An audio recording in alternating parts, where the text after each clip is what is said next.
Detalye sa pagbatikos ni Sean Pelayo at Habibi kay Ann Curtis dahil sa pag-promote ng Sikihor. Mag-asawang vlogger na si Sean Pelayo at Habibi inulan ng batikos dahil nasa patotsada nila kay Ann Curtis. Ito ang buong istorya. Inulan ng batikos ngayon ang couple at vlogger na si Sean Pelayo at Crisali Yaging o mas kilala sa tawag na Habibi. Matapos ang parinig di umano nila laban kay Ann Curtis sa pamamagitan ng kanilang Facebook Live kamakailan.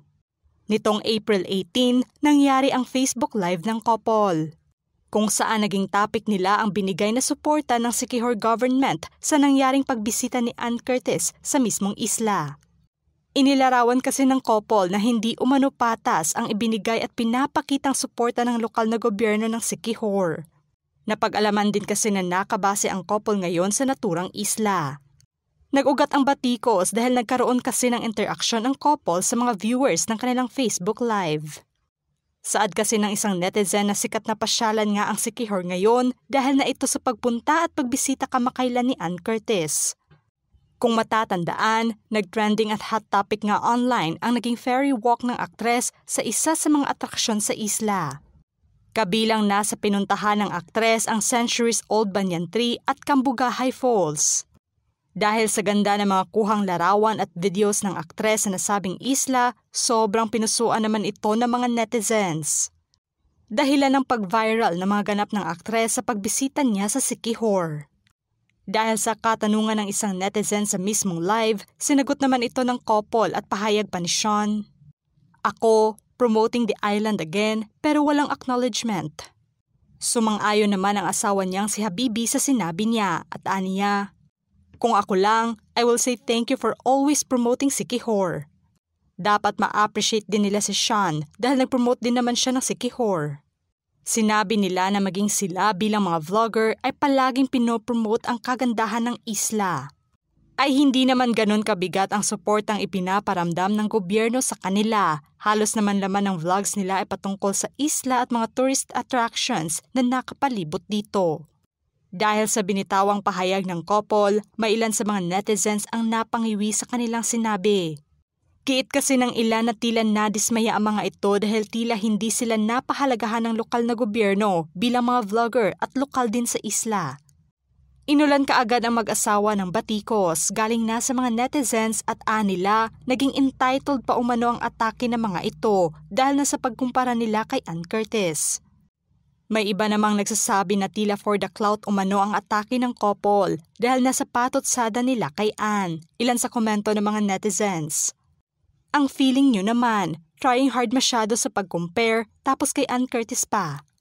O ayan, wag kasi magmadali agad, feeling kasi ng mga ito na sikat na. Diyos ko, marami pa kayong kakaining bigas.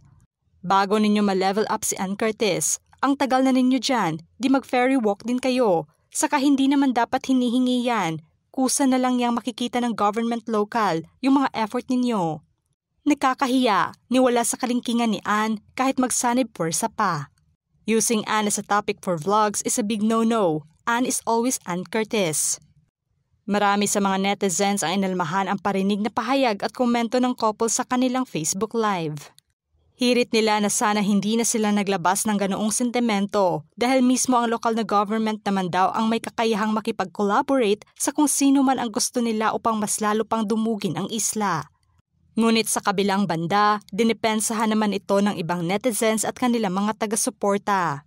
Idiniin nilang wala namang pangalang binanggit ang couple o ba kaya direktang nag-name drop ng pangalang Ann Curtis sa kanilang live. Sa komento at depensa pa ng ibang netizens.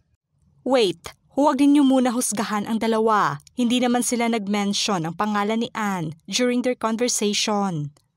Nag-voice out lang naman sila ng sentimento, hindi naman parinig o nagselos dahil kay Ann.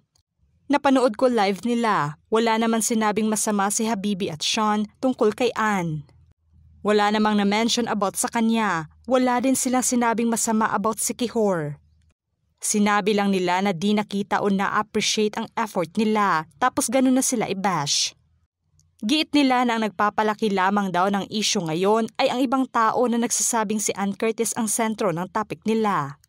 Samantalang nitong April 21 ay binasag na ni Sean ang kanyang katahimikan kung saan humingi na lamang siya ng tawad sa mga taong na-offend at hindi nagustuhan ang tono ng kanilang pahayag. Aniya, I haven't addressed any controversy online yet, pero it's getting out of hand so I take full responsibility and accountability for the comment that I made on a Facebook Live.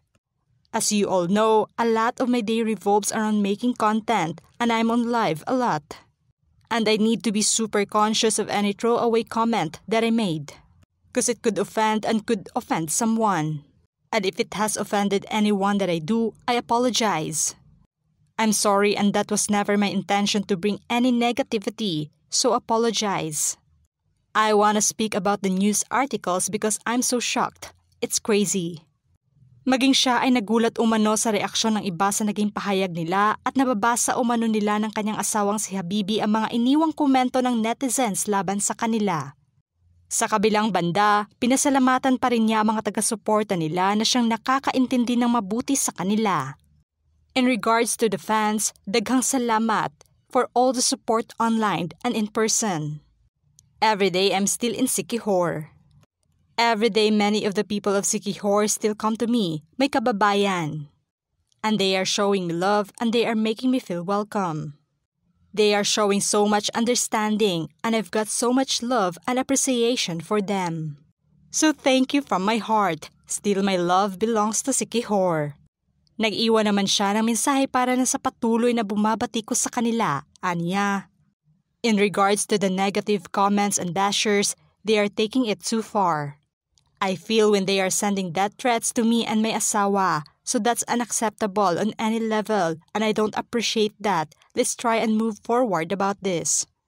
Mananatiling positibo pa rin daw sila at ayaw nilang makaranas ng bad image ang iba sa Siquijor, pati na mga taong sumusuporta sa kanila.